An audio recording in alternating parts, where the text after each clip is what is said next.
Assalamu alaikum and good afternoon. I am Dr. Lutfuna Ramnesha. I am Dr. Lutfuna Ramnesha, Manager and Head of Training and Development Department.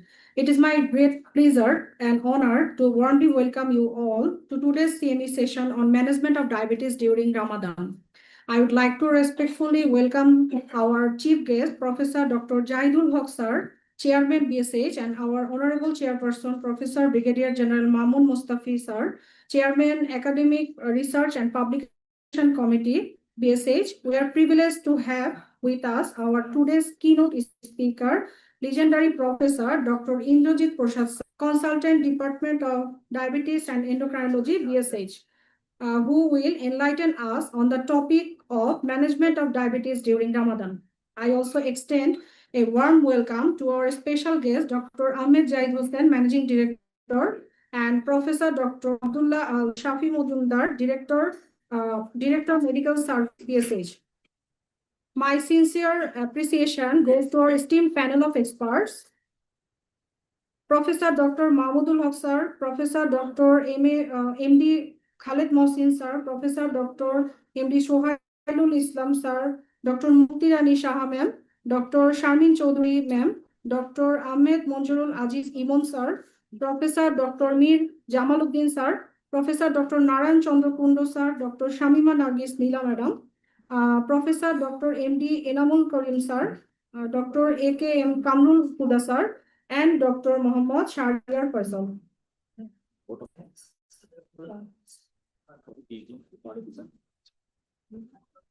whose vast knowledge and clinical life will greatly enrich today's discussion. I also warmly welcome all my respected colleagues and participants who have joined us today. Ramadan is a spiritual significant month for millions of Muslims worldwide. However, for patients living with diabetes, fasting presents unique clinical challenges, including hypoglycemia, hyperglycemia, dehydration, and the need for appropriate medication adjustment.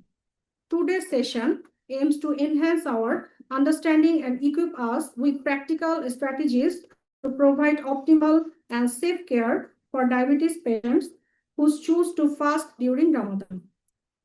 Thank you all for your presence, and I wish everyone a fruitful and engaging academic session.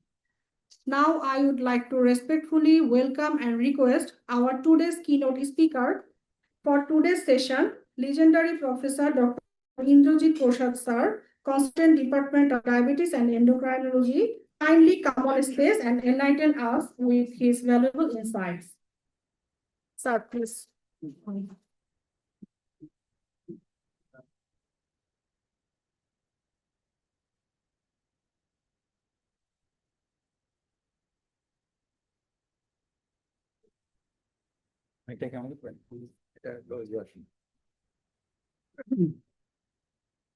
Thank you much,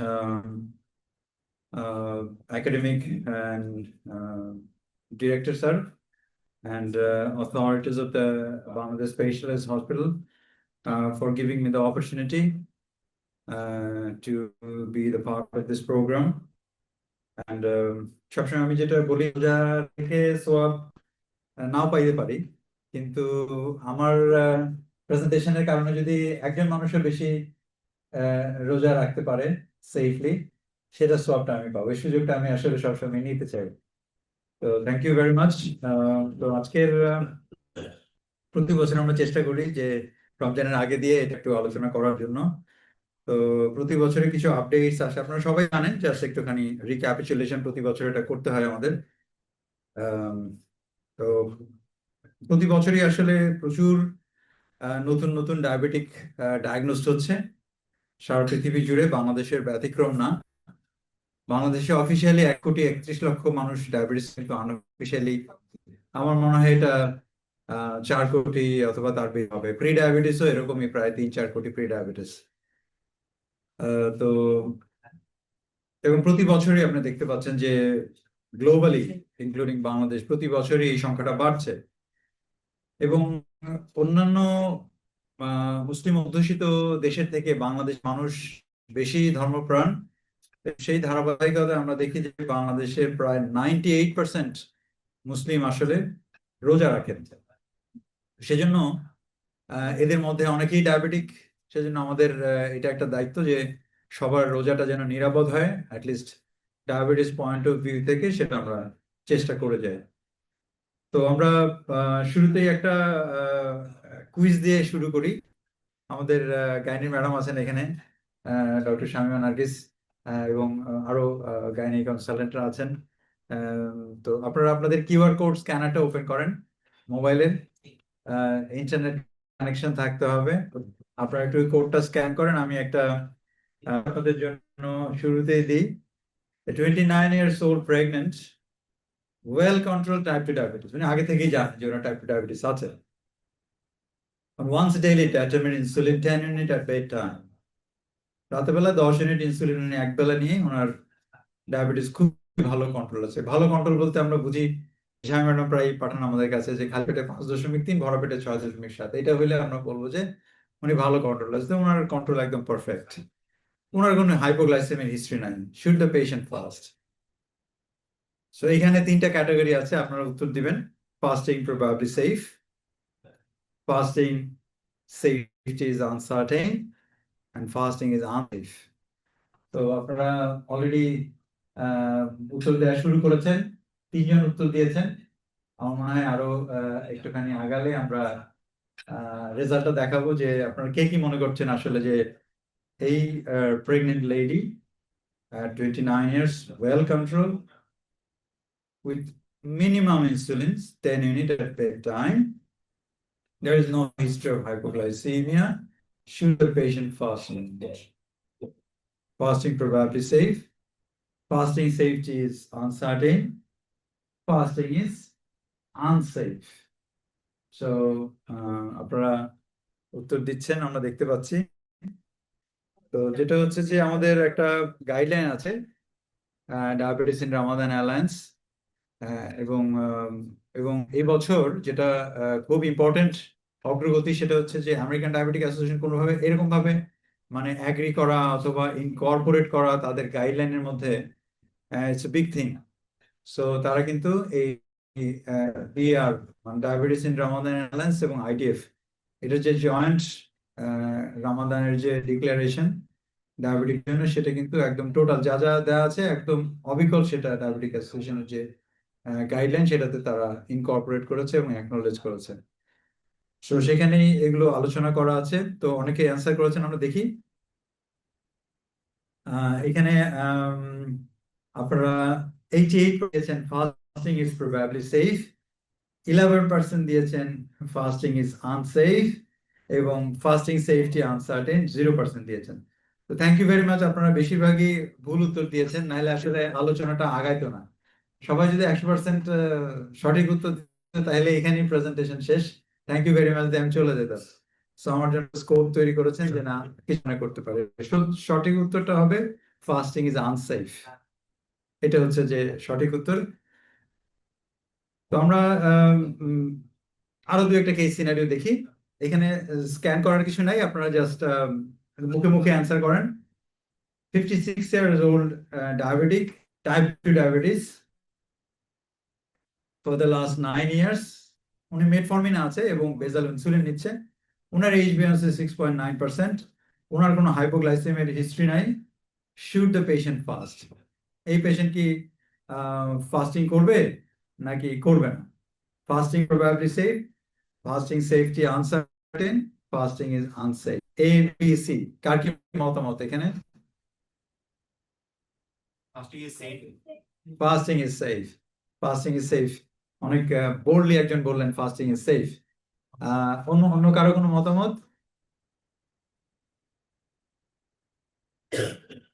ওকে, আমার মনে হয় উনি সঠিক উত্তর দিয়েছেন। ওনাকে আমরা করতালির মাধ্যমে অভিনন্দন জানাই। আমরা বেসিক্যালি সব ডায়াবেটিক পেশেন্টের ফাস্টিং কে সেভ করতে চাই, এটাই আমাদের প্রজেক্ট। সো এখানে একটা স্কোরিং সিস্টেম আছে, আমি দেখাবো স্কোরিং সিস্টেমটা। সেই স্কোরিং সিস্টেমে 0 to 3 হচ্ছে সেফ, 3 to 6 হচ্ছে ফাস্টিং সেফটি ইজ আনসার্টেন, আর 6 উপরে চলে গেলে তখন ফাস্টিং ইজ আনসেফ। এইভাবে আমরা আসলে ক্লাসিফাই করি। তো তো এই পেশেন্টের স্কোরিং সিস্টেম আমরা পরে দেখাবো, তবে এটা ফাস্টিং ইজ সেফ এই পেশেন্টের ক্ষেত্রে। আরেকটা কেস দেখাই, ডায়াবেটিস, এটা মাউন্ট মুস্তাফি স্যারের কেস। ডায়াবেটিস আছে, আরিফ আহমেদ সিদ্দিকী, ওনার 60 years male, diabetes for 13 on vildagliptin 50 milligram once daily, HbA1c 6.5%, GFR হচ্ছে 40 ml per minute per 1.73 meter square. Can the patient fast? Fasting is safe, fasting safety uncertain, and fasting is unsafe. আপনাদের মতামত ব্যক্ত করেন। A, B, C. Safe, এটা কি uncertain, এটা কি unsafe, তার জন্য ফাস্টিং করা। উনি অনলি ভিটামিন 50 মিলিগ্রাম পাচ্ছেন, মানে HbA1c 6.5%, GFR 40, 60 years মেল, সেরকম হাইপোগ্লাইসেমিয়া কোনো হিস্ট্রি না, অবশ্য ভিল্ডাগ্লিপটিনে হাইপোগ্লাইসেমিয়া হয় না এরকম। সো কি মনে করেন আপনারা? ভালোই তো আছে, তার মানে সেই বলছেন ভালোই তো আছে। হ্যাঁ, সিকেডি আছে সাথে। এখানে কি অন্য কোনো মতামত কেউ দিতে চান সিকেডি থাকার কারণে? Possibly uncertain, thank you very much. তো এটাও আমরা স্কোরিংটা পরবর্তীতে আবার ক্যালকুলেট করবো, এই ম্যাথামেটিক্সটা আমরা করব, তখন আমরা ক্লিয়ারলি বুঝতে পারবো যে কেন সেফ, আনসেফ এবং প্রবাবলি সেফ কেন বলা হচ্ছে। যাই হোক, রোজায় টোটাল স্লিপের টাইমটা কমে যায়, স্লিপ আসতে ঘুমাইতে কারো কারো দেরি হয়, এবং স্লিপের যে রেম নন রেম স্লিপের ডিস্টারবেন্সেস হতে থাকে, এবং যেটা দেখা যায় আলটিমেটলি ইফতারের আগে দিয়ে আমরা দেখতে পাই যে ইফতারের আগে দিয়ে আমরা দেখতে পাই যে হাইপো হয়ে যাচ্ছে, এবং ইফতার তো আমরা we don't break the fast, we try to break the record. আমরা ফাস্টিং ব্রেক না করে সাপোজ আমরা রেকর্ড ব্রেক করছি, এরকম ভাবে আমরা ইফতার করি। তো অনেক সময় দেখা যায় যে ওভারশুট করে টুয়ার্ডস আফটার ইফতার, সব মজাদার খাবার দাবার দিয়ে। বিএসএসির ইফতারও এরকম ভালোই হয়। তবে কাছে সেটা আমাদের জেনে নেওয়া দরকার আসলে। Hypoglycaemia, hyperglycaemia, diabetic ketoacidosis, dehydration, thrombosis, এগুলো কমন রিস্ক যেগুলো আমাদের ফেস করতে হয়। এবং এপিডায়া স্টাডি, এটা অনেক রোবাস একটা অনেক দিনের স্টাডি, যেটা আমরা সবসময় দেখাই যে সিভিয়ার হাইপোগ্লাইসেমিয়ার চান্স অন্য সময় থেকে ডায়াবেটিক রোগীর 7.5 গুণ বেশি থাকে রোজায়, এবং হাইপারগ্লাইসেমিয়ার চান্স 5 গুণ বেশি থাকে রোজায়। সুতরাং এই জন্য আমাদের রোজার আগে দিয়ে ডায়াবেটিক পেশেন্টদেরকে একটু প্রিপেয়ার করতে হয়। রমজানের সময়, রমজানের আগে দিয়ে আমরা একটু প্রিপেয়ার করতে চাই, যেহেতু 7.5 গুণ বেশি হাইপো হওয়ার চান্স থাকে এবং 5 গুণ বেশি হাইপার হওয়ার চান্স থাকে। এবং আপনারা দেখতে পাচ্ছেন যে কত ব্লাড গ্লুকোজ হলে কি সিমটম হয় হাইপোগ্লাইসেমিয়া, এবং হাইপোগ্লাইসেমিয়া হলে অনেক ডিসফাংশন হয়, কগনিটিভ ডিসফাংশন, ব্রেইনে সিজার হতে পারে। আমাদের কুন্ডু স্যার আছেন এখানে, ছিলেন, আমি জানি না আছেন কিনা, চলে গেছেন। হ্যাঁ স্যার আছেন, স্যার আছেন এখানে, সিজার নিয়ে হাইপোগ্লাইসেমি নিয়ে হাসপাতালে ভর্তি হতে পারে। তো ওইখানে স্যার সিজারের চিকিৎসা নিয়ে আমাকে কল দেন, সিজারের চিকিৎসা না দিয়ে, যেটা হাইপোর জন্য সিজার হচ্ছে, এটাকে ঠিক করো। তো মাস্কুলোস্কেলেটাল প্রবলেম হয়, আমাদের অর্থোপেডিক স্যাররা আছেন এখানে, পড়ে গিয়ে হাড্ডি ভাঙতে পারে হাইপো হয়ে, সার্কুলেশনের প্রবলেম হয়, ব্লাড কোয়াগুলেশন, আমাদের স্যার আছেন, অ্যাকিউট এমআইও হইতে এই হাইপোগ্লাইসেমিয়া হয়ে। এবং হাইপারগ্লাইসেমিয়া হয়ে অনেক ইসিজি চেঞ্জেস, স্যার প্রতি বার যখন লেকচার দেন তখন মির্জা স্যার আছেন, কার্ডিওলজিস্ট স্যাররা আছেন, তারা সবসময় এটা বলেন যে there are lot of ECG changes of hypoglycaemia. এখানে abnormalities in atrioventricular conduction, ventricular repolarization, catecholamine release leads to decreased potassium, ROF amplification, and TOI flattening, depression of ST segment, prolongation, QT interval, এবং যত খারাপ খারাপ arrhythmia সমস্ত কিছু হতে পারে। এবং হাইপো হয়ে রাতের বেলা মানুষ মারা যায় অ্যারিথমিয়ার কারণে, এটাকে বলি আমরা ডেড ইন বেড সিনড্রোম। সুতরাং হাইপোগ্লাইসেমিয়া যে কোনো মূল্যে অ্যাভয়েড করতে হবে। হাইপো মানে হচ্ছে ফেল, পরীক্ষায় প্রথমে ফেল ঠেকাইতে হবে, তারপর পাস করতে হবে। সুতরাং হাইপো একেবারেই হইতে দেওয়া যাবে না। সো রিস্ক স্ট্র্যাটিফিকেশন আমরা করি যে পেশেন্টের কি কি ফ্যাক্টরের উপরে পেশেন্টের মেডিকেশন কি নেয়, সে ট্যাবলেট খায় না ইনসুলিন নেয়, কি ধরনের ডায়াবেটিস, টাইপ 1 ডায়াবেটিস না টাইপ 2 ডায়াবেটিস। আগের বারে জিজ্ঞেস করি, বাবা আগের বার আপনার রোজায় কোনো সমস্যা হয়েছিল? বলে হ্যাঁ, আগের বার তো আমি 4 দিন অজ্ঞান ছিলাম, তার মধ্যে 2 দিন আমার হাসপাতালে যাওয়া লাগছে। তাহলে হচ্ছে ঠিক আছে, তার মানে তো স্কোর খারাপ দিকে যাচ্ছে। তার মানে স্কোরিং করবো, দেখাবো আমরা স্কোরিংটা। সোশ্যাল সার্কামস্টেন্স, উনি কি একা থাকে বাসায় কিনা, ওনার কোনো সাপোর্ট সিস্টেম আছে কিনা, কেমন ওনার ইন্ডিভিজুয়াল হাইপোগ্লাইসেমিক রিস্ক কেমন আছে, হাইপোগ্লাইসেমিক আনঅ্যাওয়ারনেস আছে কিনা, এগুলো প্রত্যেকের জন্য ওনার পয়েন্ট পাবে এক্সট্রা স্কোরিং সিস্টেমে। তবে যেটা হচ্ছে যে আহ, আমরা আগে আমার ক্যারিয়ার শুরুর দিকে অনেক সময় আমরা ভার্ডিক্ট দিতাম, হ্যাঁ আপনার এই সমস্যা আছে, ডায়াবেটিস, রোজা রাখলে আপনার এই হবে সেই হবে। তারপরে দেখলাম ধীরে ধীরে পেশেন্টরা খুব এটাতে মাইন্ড করে, এবং তাদের যে ডিগনিটি, তাদের যে ইমোশন, এখানে অনেক আঘাত লাগে। সেজন্য আমরা ধীরে ধীরে এরকম ভাবে বলা বাদ দিয়ে দিয়েছি। আপনারা 3টা বক্সে দেখেছেন, fasting probably safe, fasting is uncertainty, এবং ফাস্টিং আনসেফ, এভাবে আমরা বলি, কেমন। তো এটা একটা medico religious issue. Diabetes syndrome শুধুমাত্র ডাক্তারদের বিষয় না, এখানে এটা একটা রিলিজিয়াস বিষয়, কেমন। এখানে রিলিজিয়াস লিডার যারা আছেন, যারা ইসলামিক স্কলার আছেন, তাদের থেকে ইনপুট নেওয়া হয়, এবং ডাক্তারদের সবকিছু মিলায় আসলে সিদ্ধান্তটা দিতে হয়। আমরা একা একা কোনো ডিসিশন দিতে পারি না এখানে। সেজন্য তাদের মতামতকে ইনকর্পোরেট করে আসলে ডায়াবেটিস ইন রামাদান অ্যালায়েন্স যে গ্রুপটা, এটা কিন্তু বিভিন্ন রকম রিকমেন্ডেশন, এখানে কিন্তু অনেক বড় বড় ইসলামিক স্কলার আছে। স্কোরটা এরকম ভাবে করি, 0 to 3 হচ্ছে লো রিস্ক, 3.5 to 6 হচ্ছে মডারেট রিস্ক, মোর দেন 6 হচ্ছে হাই রিস্ক। এরকম ভাবে আমরা ক্যাটাগরিটা করি। এবং এখানে একটা জটিল স্কোরিং আছে, মানে 13টা পয়েন্ট আছে এখানে, সবগুলো আমরা বলে আপনাকে বার্ডেন করতে চাই না। সো এই পয়েন্টের মধ্যে আপনারা 1 নম্বরে দেখতে পাবেন, এটা 2026-এ কিছু আপডেট আসছে আসলে, সেজন্য এটা আমরা আলাদাভাবে দেখাচ্ছি। এখানে দেখেন প্রেগনেন্সিতে কেন আমরা এই পেশেন্টের ফাস্টিং আনসেফ হয়ে গেল। আগে ছিল প্রেগনেন্সি ওয়েল কাউন্ট 0.5 স্কোর ছিল আগে, এবং 2026-এ দিয়েছে যে প্রেগনেন্সি সেটা যে কোনো ফর্মেই হোক, এটা প্রি এক্সিস্টিং ডায়াবেটিস, তার জিডিএম হোক, আর যে কোনো রকমের ডায়াবেটিস হলেই তার পয়েন্ট হবে 6.5। Any kind of diabetes in pregnancy, তার স্কোর হবে 6.5। তার মানে হচ্ছে যে উনি ফাস্টিং ইজ আনসেফ। যে কোনো রকম প্রেগনেন্সি, তার ডায়াবেটিসের ট্যাবলেট লাগুক, ইনসুলিন লাগুক, both unsafe for baby and the mother. সেজন্য আমরা প্রেগনেন্সি হলেই আমরা বলে দেবো যে তার ফাস্টিং এ আছে। সে ডায়েটের মডিফিকেশনের কন্ট্রোল, আগেরবার ছিল ডায়েট মডিফিকেশনের কন্ট্রোল থাকলে 3.5, মানে উনি রাখলে রাখতেও পারে, সবকিছু সাবধানতা মতামত ইয়ে করে। কিন্তু এইবার কিন্তু রিলিজিয়াস লিডাররা কিন্তু এটা বলেছে যে না, for the sake of baby mother আমরা ফাস্টিংকে প্রেগনেন্সিতে আনসেফ ডিক্লেয়ার করছি। এটা আমাদের মিশরের কায়রো ইউনিভার্সিটি এবং অন্যান্য ইউনিভার্সিটি যারা ইসলামিক স্কলার আছেন তারা, এবং ইন্টারন্যাশনাল ডায়াবেটিক ফেডারেশন একসাথে বসে এটা ডিক্লেয়ার করেছেন। এরকম ভাবে কি ধরনের ডায়াবেটিস, টাইপ 1 না টাইপ 2, তার উপর স্কোরিং, ডিউরেশন 10 বছরের কম, 10 থেকে 20 বছরের বেশি কিনা, তার উপর scoring, type of medication, say insulin নিচ্ছে, ট্যাবলেট নিচ্ছে, কোন ধরনের ইনসুলিন নিচ্ছে, কয় বেলা ইনসুলিন নিচ্ছে, এইগুলোর উপর ভিত্তি করে কিন্তু আমরা সিজিএম ব্যবহার করে কিনা, তার উপর ভিত্তি করে তার স্কোরিং আছে একটা। তার হাইপোগ্লাইসেমিয়া হয়েছিল কিনা কোনো সময়, তার উপর স্কোরিং আছে। এইচবিএনসি কেমন, তার উপর স্কোরিং আছে 7.5, 7.5 থেকে 9, মোর দেন 9, এটার উপর স্কোরিং আছে। গ্লুকোজ মনিটরিং সে রেগুলার করে কি করে না, তার উপর স্কোরিং আছে। হাইপারগ্লাইসেমি ইমার্জেন্সি কোনো সময় হয়েছিল কিনা গত 2 থেকে 3 মাসের মধ্যে, ডিকে হয়েছিল কিনা 1 মাসের মধ্যে, সেটার জন্য স্কোরিং আছে।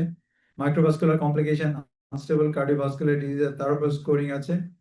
মাইক্রোভাস্কুলার, ম্যাক্রোভাস্কুলার সব কমপ্লিকেশন, জিএফআর, এখানে একটা মোহাম্মদ স্যার আছেন, এখানে হচ্ছে জিএফআর, যেটা আগের কেসে আমরা দেখালাম, জিএফআর 30 to 45 যদি থাকে তাহলে তার স্কোর হবে 4।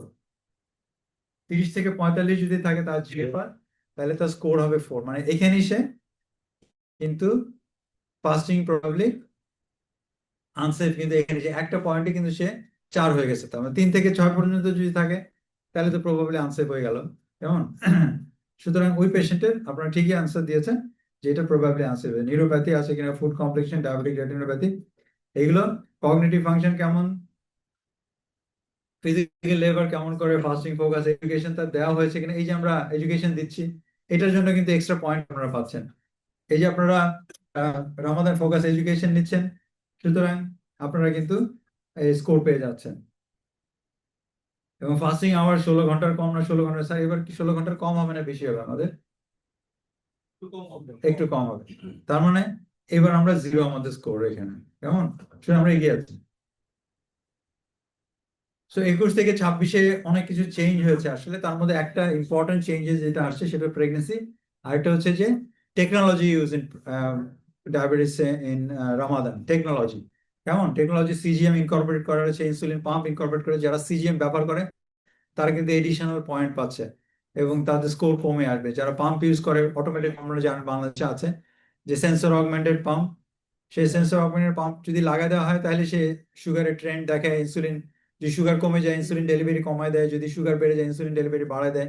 যারা সিজিএম ইউজ করে এখানে অ্যালার্ম সিস্টেম আছে, তো একটা স্টিকার লাগা রাখবে, ওই স্টিকার তার মোবাইলে যদি 3-4 এর নিচে নেমে আসে তখন একটা অ্যালার্ম দিতে থাকে, অথবা যদি 10-এর বেশি যায় তাহলে অ্যালার্ম দিতে থাকে। এইসব কারণে কিন্তু স্কোরটা অনেক কমে আসে। সুতরাং এগুলো কিন্তু এই বছর 2026-এ, কিন্তু 2021-এর একটা গাইডলাইন ছিল, তারপরে 2026-এ এসে IDF-DR গাইডলাইন, সেখানে কিন্তু এই টেকনোলজি ইউজের কারণে কিন্তু আমাদের অনেক অনেক চেঞ্জেস এবং আমাদের ইম্পর্টেন্ট যেগুলো চলে আসছে। তাহলে স্কোর সিস্টেম যেভাবে বলছিলাম 0 to 3, 3.5 to 6 and more than 6, ডাক্তাররা কিভাবে বলবে এবং রিলিজিয়াস গাইডেন্স কিভাবে বলবে? ডাক্তাররা বলবে ফাস্টিং ইজ প্রবাবলি সেফ, আর রিলিজিয়াস গাইডলাইন বলে ফাস্টিং ইজ অব্লিগেটরি। এটা কিন্তু ডাক্তার বলতে পারবে না, এটা একজন রিলিজিয়াস লিডার বলবে, অথবা এটাই আমাদের রিকমেন্ডেশন ফ্রম রিলিজিয়াস গাইডলাইন যে ফাস্টিং ইজ অব্লিগেটরি। তোমার যদি medical evaluation, possible medical adjustment, close monitoring করে তুমি যদি স্কোর 0 to 3 থাকে তাহলে কিন্তু ফাস্টিং তোমার অব্লিগেটরি। তোমার ডায়াবেটিস কন্ট্রোল আছে, মেটফরমিন খাচ্ছ, তুমি যদি বলো না আমি অসুস্থ আমি রোজা রাখবো না, তাহলে কিন্তু এইখানে তুমি ডিফল্টার হয়ে গেলা। কেমন? সুতরাং রিলিজিয়াস গাইডলাইন যে ফাস্টিং অব্লিগেটরি, তোমাকে করতেই হবে যেহেতু তুমি গ্রিন জোনের মধ্যে আছো। মডারেট ইজ 3 to 5 to 6 যদি হয় তাহলে fasting safety answer, medical evaluation, medical adjustment, strict monitoring করে আপনি ফাস্টিং করতে পারেন, কিন্তু আপনাকে এখানে থাকতে হবে। Fasting preferred, but patient may choose not to fast if they are concerned about their health after the consult with the doctor and consulting the full medical circumstances and the patient's own previous experience। এটা দিয়ে কিন্তু এখানে fasting prefer বলা হয়েছে, কেমন, religious গাইডলাইনে। আর high risk যদি হয়ে যায় ফাস্টিং ইজ আনসেফ। কেমন? আমরা আমরা কিন্তু ডাক্তাররা অ্যাডভাইস এগেইনস্ট ফাস্টিং বলবো না, যে তুমি রাখতে পারবা না এই কথা বলবো না। আমরা বলবো যে বাবা আপনার সবকিছু দৃষ্টি মনে হচ্ছে যে আপনার এটা রোজাটা নিরাপদ হবে না, এটা আমরা বলতে পারি, তাইলে আমরা গুণাগার হবো না।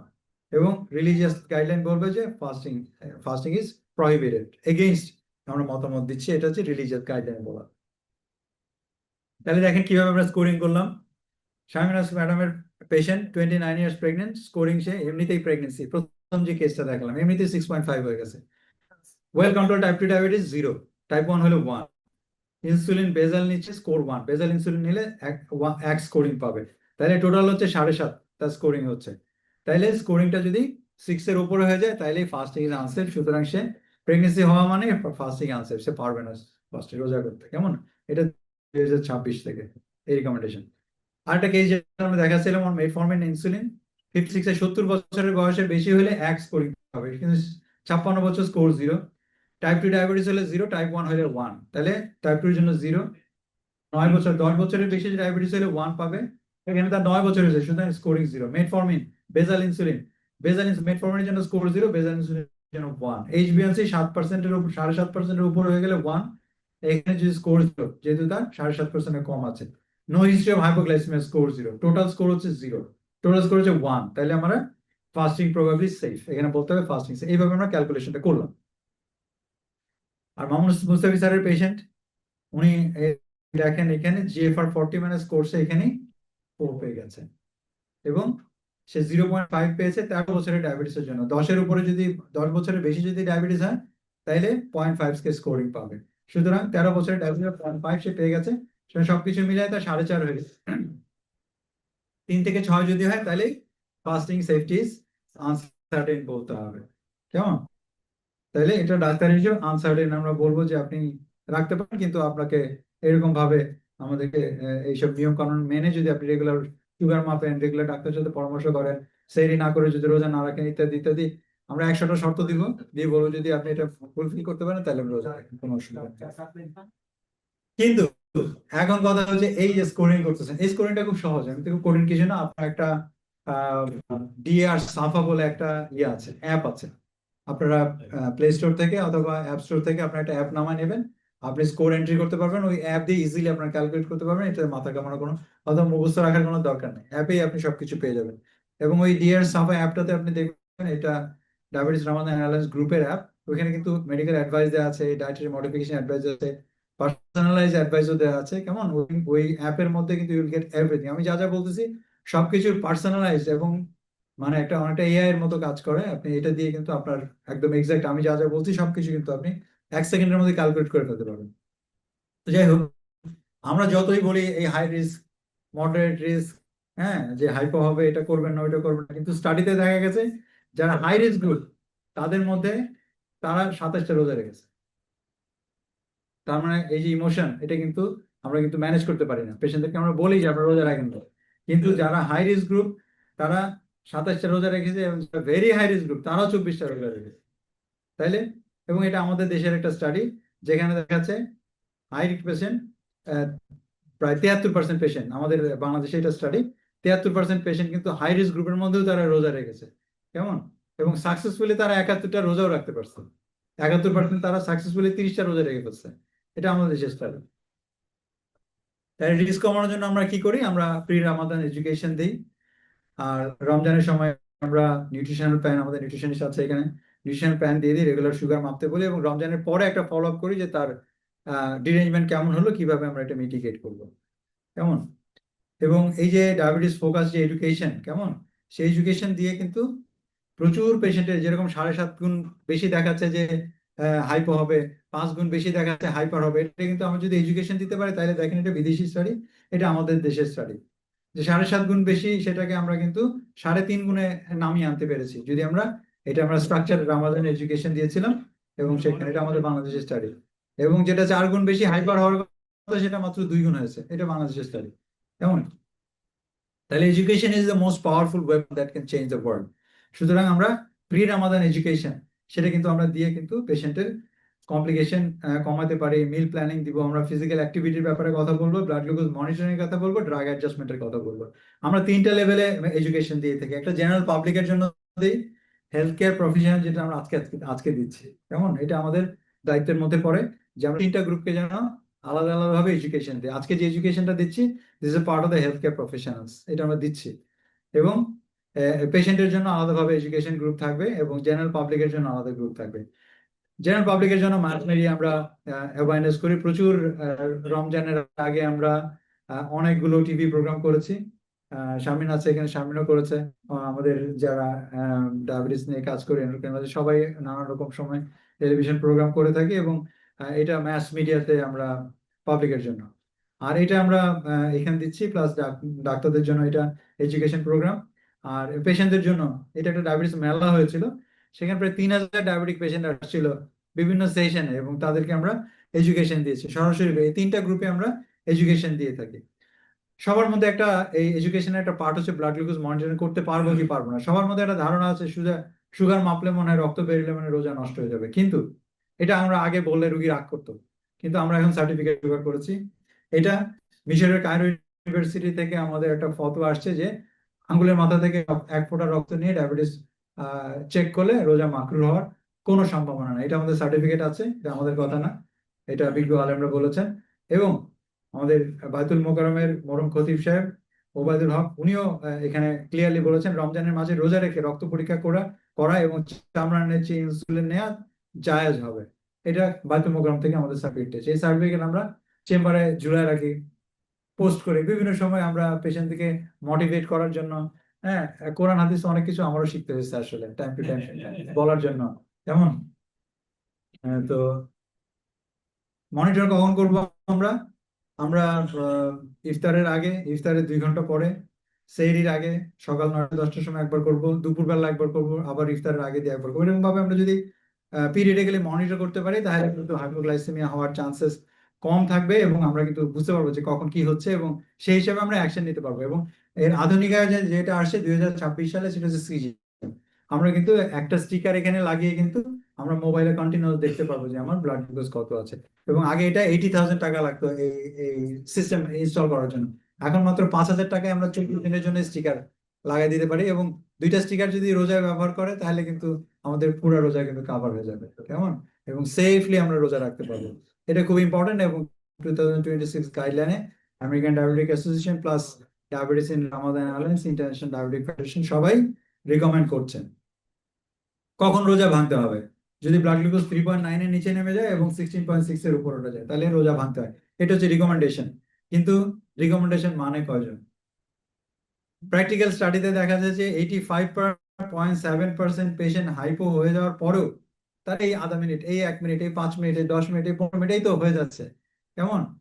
এবং মাত্র 14% পেশেন্ট রোজা ভেঙেছে, এবং 85% পেশেন্ট কষ্ট করে দাঁতে দাঁত চেপে তারা রোজাটা কমপ্লিট করেছে। সুতরাং আমাদের কাজ হচ্ছে অ্যাজ মাচ এস, আমরা কিন্তু পেশেন্টকে আটকাতে পারবো না রোজা রাখাতে, ইমোশন এটা এটা আমরা খুব জোর দিয়ে বলতেও পারি না আসলে। কেমন? কিন্তু আমার চেষ্টা থাকবে যে আমরা এই রোজাটাকে যতটা সেভ করা যায় ততটা আমরা চেষ্টা করবো, কিন্তু এরকম ভাবে আমাদের ম্যানেজ করতে হবে। সেহরি আমরা খুব মানে শেষ সময় একদম সেহরি করব, এবং একই রকম আমরা রাতে যে খাবারটা খাই সেটা আমরা সেহরিতে নিয়ে যাব, এবং জাস্ট টাইমটা একটু চেঞ্জ হবে আর কি। Physical activity during day time, আমরা কিন্তু হাঁটাহাঁটি সকালে রোজা রেখে কিন্তু আমরা হাঁটবো না। সবার একটা অভ্যাস থাকে ভোরবেলা উঠে হাঁটতে হবে, কেমন?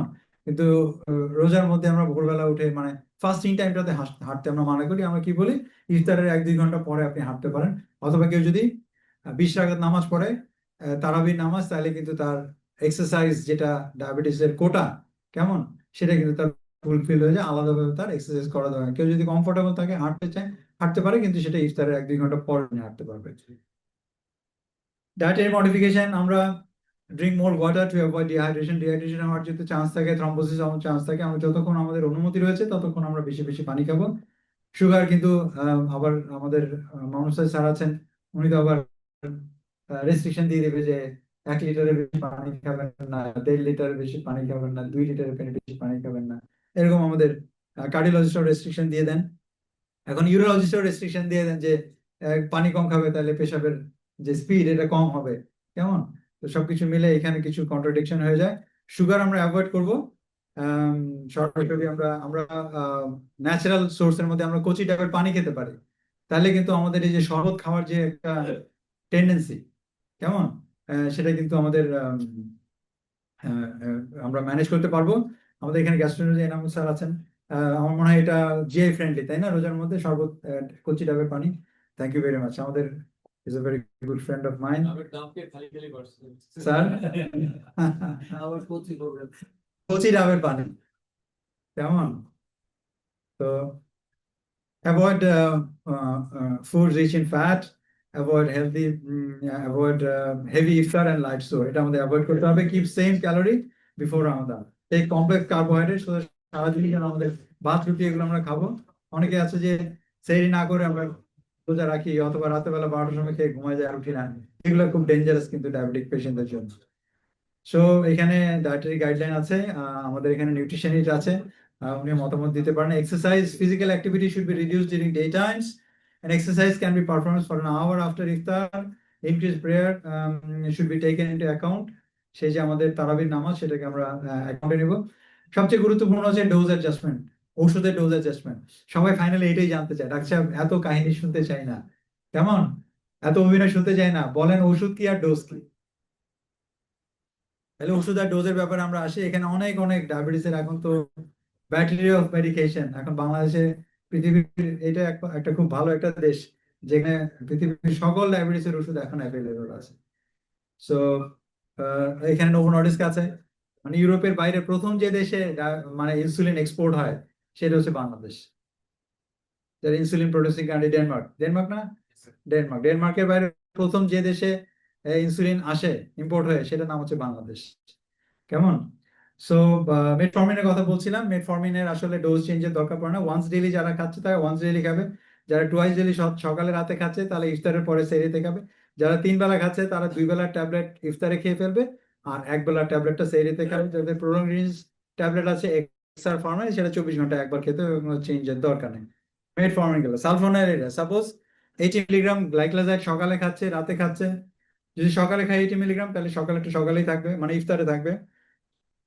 যদি 2 বার খেতে থাকে, সকালে 80 রাতে 80 খাচ্ছে, সেই 80টা সকালে একটা ইফতারের পানি খেয়ে সকালের ডোজটা উনি ইফতারে খাবে ফুল ডোজ, আর রাতে যেটা 80 খাচ্ছে সেটাকে অর্ধেক করে 40 করে সেহরিতে নামায় নিয়ে আসবে, তাহলে হাইপোগ্লাইসেমিয়া হওয়ার চান্স হবে। কিন্তু তার ফর্চুনেটলি যদি হাইপো হয়ে থাকে এর আগে, তাইলে আমরা এখান থেকে ডোজ আরো কমাবো। এটা ইন্ডিভিজুয়ালাইজড, একার ডোজের কোনো ডোজের প্রয়োজন পড়ে না চেঞ্জ করা। থাইজোরোডেন্ডিয়ান্স এটারও কোনো ডোজ চেঞ্জ করার দরকার পড়ে না। শর্ট অ্যাক্টিং সিকারগক্স, রিপাগ্লেনাইড এগুলো ডোজ চেঞ্জের দরকার পড়ে না। জিএলপি-1 রিসেপ্টর অ্যাগনিস্ট এটাও চেঞ্জের দরকার পড়ে না। কিন্তু ইমিডিয়েটলি বিফোর রামাদান আমরা যেন এই ইনসুলিনটা শুরু, এই জিএলপি-1 শুরু না করি, কারণ এটা প্রথম 1 মাস একটু নশে ভমিটিং হতে পারে, রোজাটা বরবাদ হতে পারে। সেই জন্য ইমিডিয়েটলি বিফোর রামাদান আমরা যেন এই ধরনের নতুন ওষুধ শুরু না করি, তাহলে বমি হয়ে রোজা নষ্ট হতে পারে। সেজন্য আগে থেকে করে আমরা অ্যাটলিস্ট 1 মাস আগে যদি শুরু করি, তাহলে অ্যাডজাস্টমেন্টের সময়টা আমরা পাই। DPP-4 ইনহিবিটরে কোনো ডোজ অ্যাডজাস্টমেন্টের দরকার পড়ে না।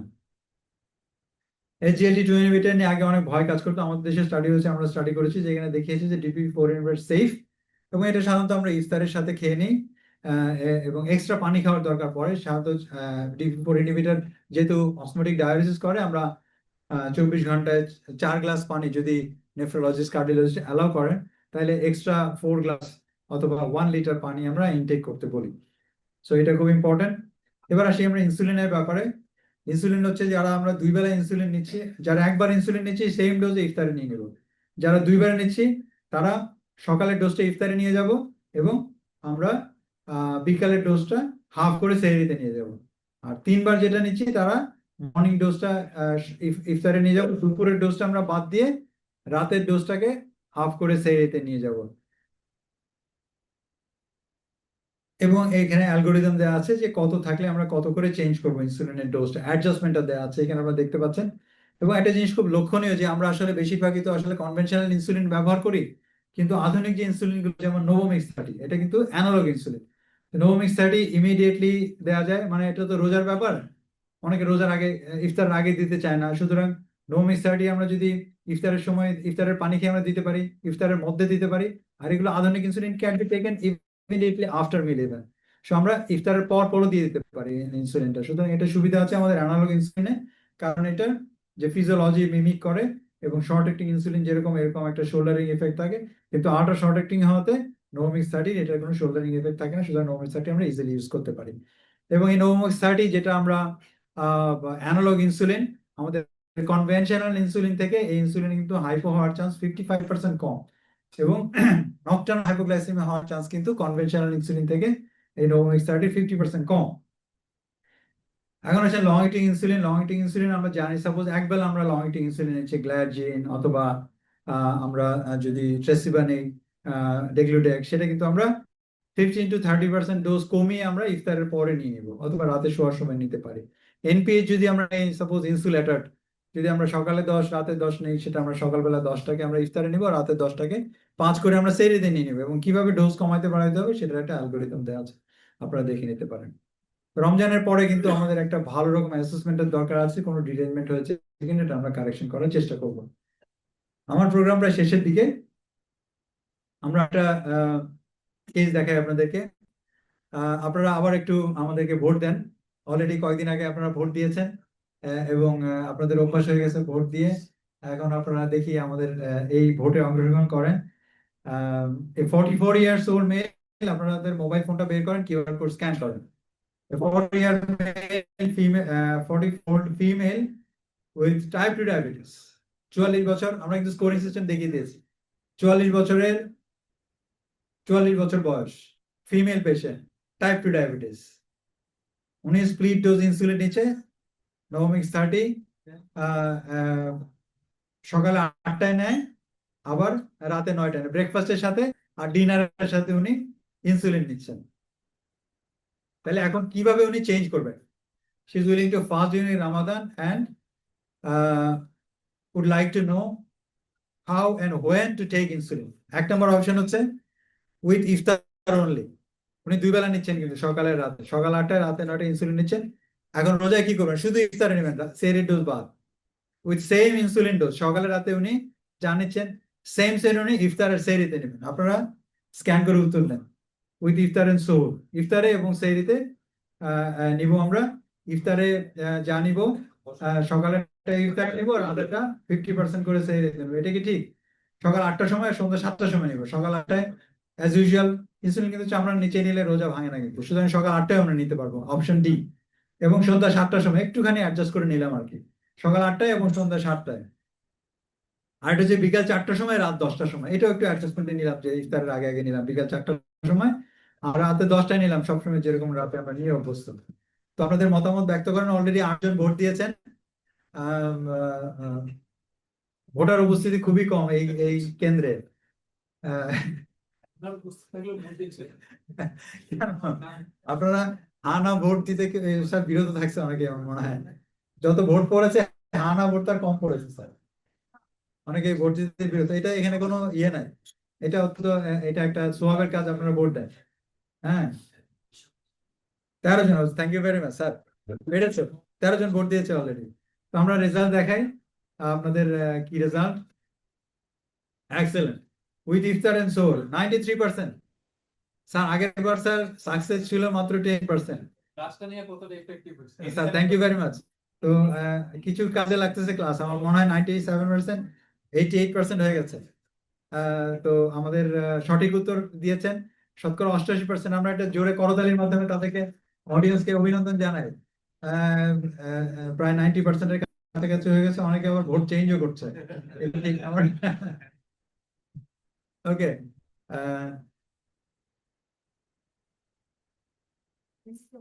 আরেকটা আমরা লাস্ট পোল দিয়ে আমরা শেষ করব। 54 বছরের female patient with type 2 diabetes being managed in Ramadan premix insulin twice daily, which injects 4 a.m. and 6 p.m. with iftar and sour. উনি বিকেল 4টার সময় এবং সন্ধ্যা 6টার সময় উনি ইয়ে নেয়, ইনসুলিন নেয়। এবং 2:45-এর দিকে উনি আজকে শি ইজ নট ফিলিং, ভালো লাগতেছে না তার শরীরটা। Notice that her skin is cool and damp. ওনার শরীর হাত পা কাঁপছে, ঘাম হচ্ছে, hands are shaking and she is very anxious. What do you tell her to do right away before having somebody to take her to the hospital? তাকে হসপিটালে নেওয়ার আগে কি করবেন আপনি? 1 নম্বর option, check her blood sugar before breaking the fast. তার মুখে কিছু দেওয়ার আগে অবশ্যই অবশ্যই তাকে আমাদের সুগার চেক করে নিতে হবে। তার ফিজিক্যাল সিমটম যা, এই ব্যাপারে আমরা আমলে না নিয়ে তাকে আগে সুগার চেক করে, তার কথা বিশ্বাস না করে, তাকে সুগার চেক না করে আমি কিছু খাওয়াবো না। 2 নম্বর, break her fast with a can of diet Coke. যেহেতু উনি ডায়াবেটিস, সেজন্য একটা ডায়েট কোক দিয়ে তাকে আমরা রোজাটা ভাঙাবো। Break her fast with 6 ounces of fruit juice. Inject 4 unit of insulin. যদি শরীর খারাপ লাগতেছে, ইমিডিয়েটলি আমরা 4 ইউনিট ইনসুলিন তাকে দিয়ে দেবো ওই মুহূর্তে। আর not to break her fast and lie down and relax. বল তুমি রিল্যাক্স করো, তুমি ঠিক হয়ে যাবা, ইফতার একটু দেরি আছে। তো আপনারা মতামত দেন, এই 5টার মধ্যে কোনটা সঠিক? দ্রুত গতিতে ভোট বাড়ছে আমাদের স্যার, দ্রুত গতিতে ভোট বাড়ছে। অলরেডি 13 জন আমাদের ভোট কাস্ট হয়েছে। আমার মনে হয় এটাই সিলিং, বাকিদের মোবাইলে মনে নেট নাই। ও 17 জন হয়ে গেছে, গুড। আমার মনে হয় এখন এটা 18 জন হয়ে গেছে, গুড। আইস ব্রেকিং হয়ে গেছে, দ্রুত গতিতে বাড়তেছে স্যার। 4টা বেজে, ওকে, 4:30 বেজে গেছে। আমাদের ভোট এখন বুথ বন্ধ হয়ে যাবে। আপনারা এখন মারলে জাল ভোট হবে, এখন মারেন না। সো চেকার এখানে 54% বলেছে checker blood glucose before breaking the fast, এবং 38% বলেছেন যে 6 ounces অফ ফ্রুট জুস দিয়ে, এবং 8% খুব মানে প্রাউডলি বলেছেন যে ডায়েট কোক দিয়ে তার রোজা, প্রাউডলি বলেছেন যে ডায়েট কোক দিয়ে তার রোজা ভাঙাইতে হবে। আমরা যে 8% বলেছেন ডায়েট কোক দিয়ে তার রোজা ভাঙাইতে হবে, তাদেরকে ধন্যবাদ দিই। সামনের বছর আবার আমার হয়তো প্রেজেন্টেশন দিতে হবে, এই সুযোগটা আপনারা তৈরি করে দিলেন, সেজন্য আপনাকে ধন্যবাদ। আমরা টেক হোম স্কুলে শেষ করছি। Uncomplicated diabetes patient can fast during Ramadan. রমজানে সবাইকে আমরা চেষ্টা করবো যে 6 ounces of fruit juice, 6 ounces of fruit juice. Thank you very much. Sir যে কোনো কিছু করতে পারে, আর যে কোনো কিছু করতে, যে কোনো রকম কার্বোহাইড্রেট হাতের কাছে যেসব কার্বোহাইড্রেট আছে, শুধুমাত্র ডায়েট কোক ছাড়া হাতের কাছে যা পাবেন সেটাই খেয়ে নেবেন। মিষ্টি জাতীয় যে কোনো খাবার, কেউ যদি রসগোল্লা পছন্দ করেন সেটাই খাবেন। এই সুযোগে ফ্রিজ করে যা আছে এই সুযোগে খেয়ে ফেলবেন। Uncomplicated type 2 diabetes patient can fast during Ramadan. Pre-Ramadan education is important to minimize the risk. Islam allows blood glucose monitoring while fasting. এটা আমাদের আলেমরা বলেছেন, মুফতিরা বলেছেন যে এটা করা যাবে। 5টা আর মনে রাখতে হবে আমাদের ডায়াবেটিস রোগীদের জন্য রমজানে। একটা হচ্ছে রেসপেক্ট টু দ্য পেশেন্ট, কারো মনে কোনো কষ্ট দেওয়া যাবে না, আঘাত দেওয়া যাবে না। কেমন? পেশেন্টের জন্য, রোজদারদের জন্য শতভাগ আমাদের রেসপেক্ট থাকতে হবে, এবং কথা বলার সময় তাদেরকে এরকম ভাবে রেসপেক্ট আমাদের কথা বলতে হবে, রিস্ক অ্যাসেস করতে হবে, এবং সেই অনুযায়ী তাকে পরামর্শ দিতে হবে। রাসায়নিক রিভিশন অফ থেরাপি, আমাদের ডোজগুলো অ্যাডজাস্ট করতে হবে, রেগুলার ফলো আপ করতে হবে, মাঝখানে যদি সমস্যা থাকে তাকে আসতে বলতে হবে, represent of the therapeutic goals and strategies. So thank you very much for your patience hearing. Thank you very much.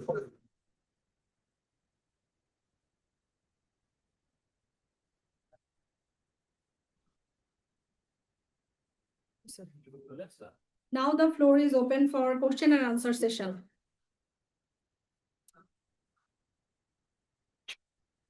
আপনাদের কোনো প্রশ্ন থাকলে আমাদের এখানে প্যানেলিস্ট আছেন, আমি আছি, চেষ্টা করবো আপনাদের প্রশ্নের উত্তর দেওয়ার জন্য। স্যার